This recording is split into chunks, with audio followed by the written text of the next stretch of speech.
This video is about responsibility. Basically, how you do things is going to affect the people around you. This is not a funny video. There's no music that's going to be playing in the background. I may say funny things because I want you to remember it in every way possible. Just watch it if it hits your feed. I hope you watch it, and I hope I can be impactful in some way in how you do things. So, responsibility on the road, and it extends to everything. Responsibility extends to everything. What you do will affect you, and it will also affect the people, the animals, and everything around you. You can be the cause for a building structure to collapse also. What hit me the most recently is there was this thing that happened where someone I know, a friend, they got into an accident because of someone else. They unfortunately lost their lives along with another passenger, while the person driving survived. Of course, there must have been a seat belt, but this person was doing really high speeds on a really unsafe patch of road because it wasn't even inaugurated yet. I don't want to get into the rest of the details. I went for my friend's funeral. It was sad as okay.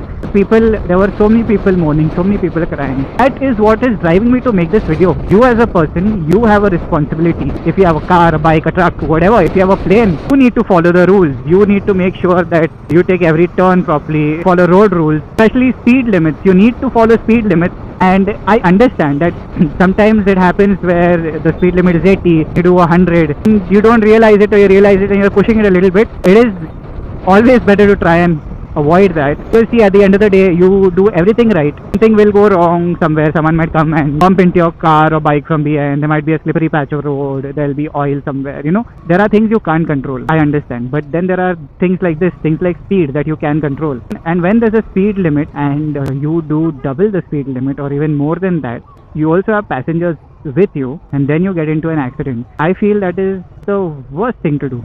Because you know that you have someone in the back seat or your passenger front seat, still went ahead and did it anyway. So just a clear message that you as a driver or a rider have a lot of responsibilities on your shoulder. Even away from driving and riding, you have a lot of responsibilities. If something were to happen to you because of your own foolishness, then you may have family or friends who will always be left wondering why you did it, and you will always get slack for it for the rest of your life, as if you are even alive. Coming to passengers, now if you have passengers in your car or on your bike, if you have a passenger, you do something stupid, endangers their life, if something happens to them permanently or they lose their life because of you, that probably deserves the highest punishment available by our judicial system. Now I know this doesn't happen. We've seen so many cases where people have been let go because they were underage driving or riding. They go get away with an essay.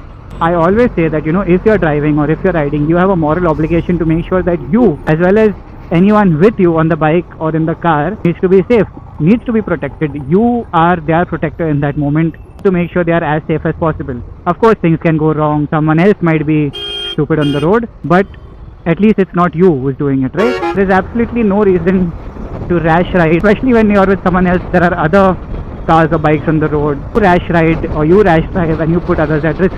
This happens to me too, where I am overspeeding or I'm going a little too fast. Been told by my wife, slow down because it's a little uneasy. And after this incident, I can't help but take that more seriously. It shows me now the darker side of things that could happen based on what I saw or what I read about in the news. If you have all the money in the world to have something close to a supercar, okay, now when I say supercar, I don't mean Cruise, even something like a base model luxury car from Mercedes or BMW or any other brand is a supercar to me. It goes really fast. So firstly, if you have that kind of money in your hands to buy a car, it is so expensive, do it, man. It's your money, it's your parents' money, do what you want with it. But when you get the car, be freaking responsible. You don't need to be taking the car to its limits. If you have that much money to buy a car like that, you can easily book track time on a proper track. You do whatever the hell you want on a track.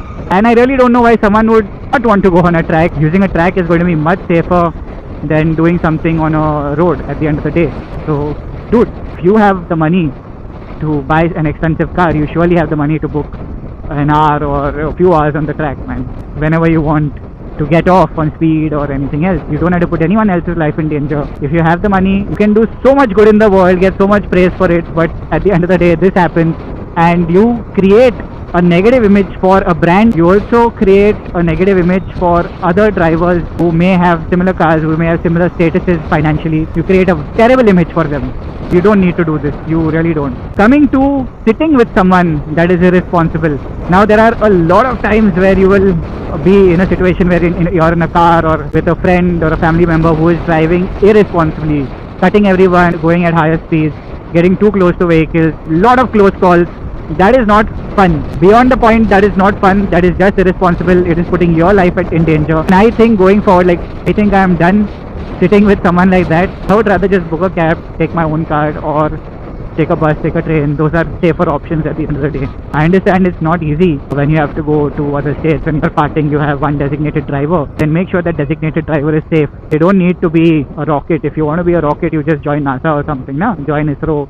Don't sit with someone who's irresponsible, guys. It is really terrible what I've read. It got me thinking. You have just one life and you put that in the hands of someone else, completely irresponsible, who doesn't care about their life at some level, or doesn't care about you either. Don't do that. Just get out of the car. Don't go with them. And I hope that the person's car breaks down before it even starts, because that would save them from doing something stupid as well. So that's it. I think this is as short as I can keep it. Again, be responsible, and if you're with someone irresponsible, don't be. Get out of the car, get out of the way. This video is not for likes or shares or comments or anything. Just stay safe, be responsible, don't be with irresponsible people. Bye bye.